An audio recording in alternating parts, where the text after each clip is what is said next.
Our next step is going to be finishing what's called the second layer, which is this here, where my finger is, the whole way around.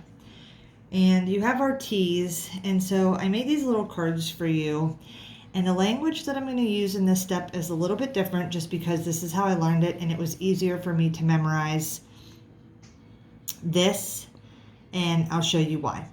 So for this step, you're either going to be moving a bottom piece to this right side or the left side. And each one is a two-step algorithm. I would say this is probably the most challenging part, in my opinion, of the Rubik's Cube.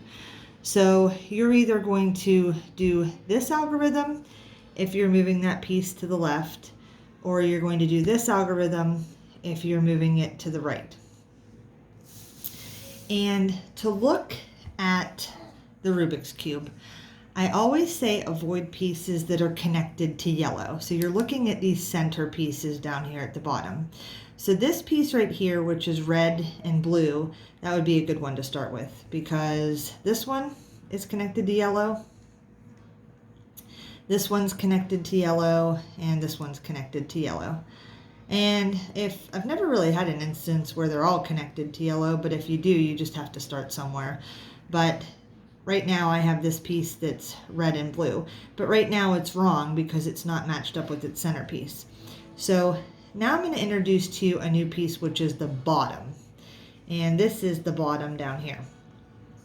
Your white's on the top. And so I'm going to bring this piece so that it's matched up with its red. Now you have to figure out, well, are we moving it to the right or are we moving it to the left? And the way you tell is, well, it's connected to a blue, so it's going to move this way because it would be in between red and blue. So this piece is moving to the right. So this is how my language goes for this step. Bottom, anytime I'm moving a piece to the right, you're always going to start opposite. So if I'm moving it to the right, then the bottom's going to start off going to the left. So bottom, left, right, down, bottom, right, right, up. Now I'm going to rotate the entire cube to the left.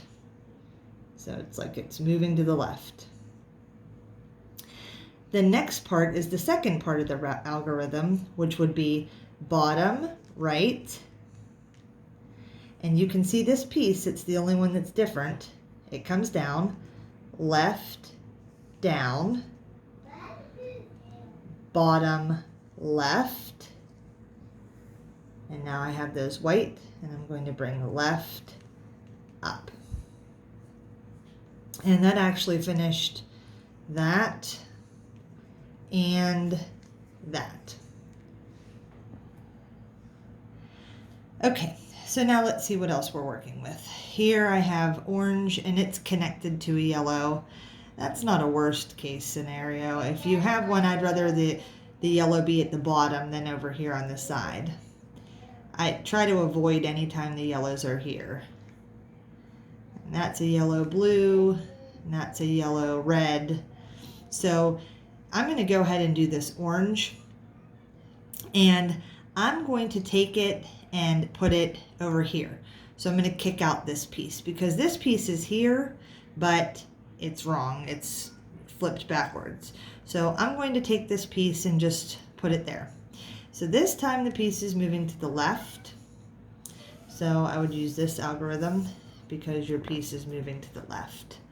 So we're going to go bottom, right, left, down, bottom, left, left, up.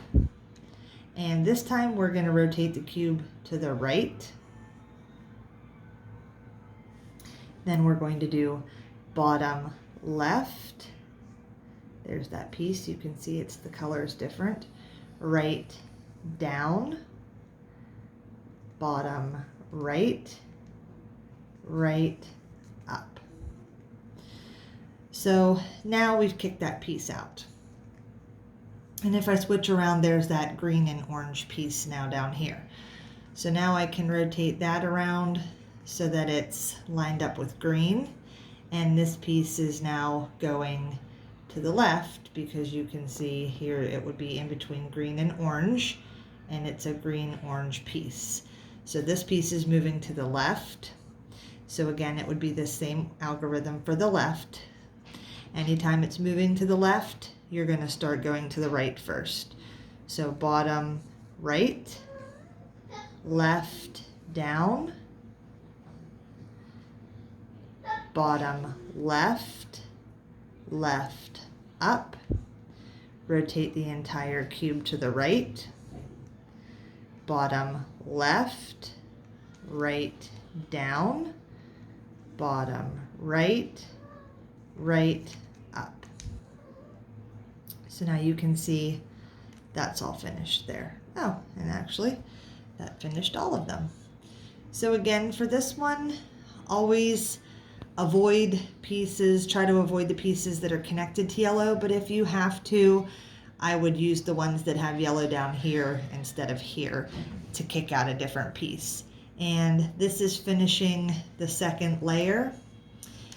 You have your white up here. All 2 layers are now complete. And next we're going to move on to this yellow face. So again, here are those 2 algorithms that we just worked on for moving a bottom piece to the left or to the right.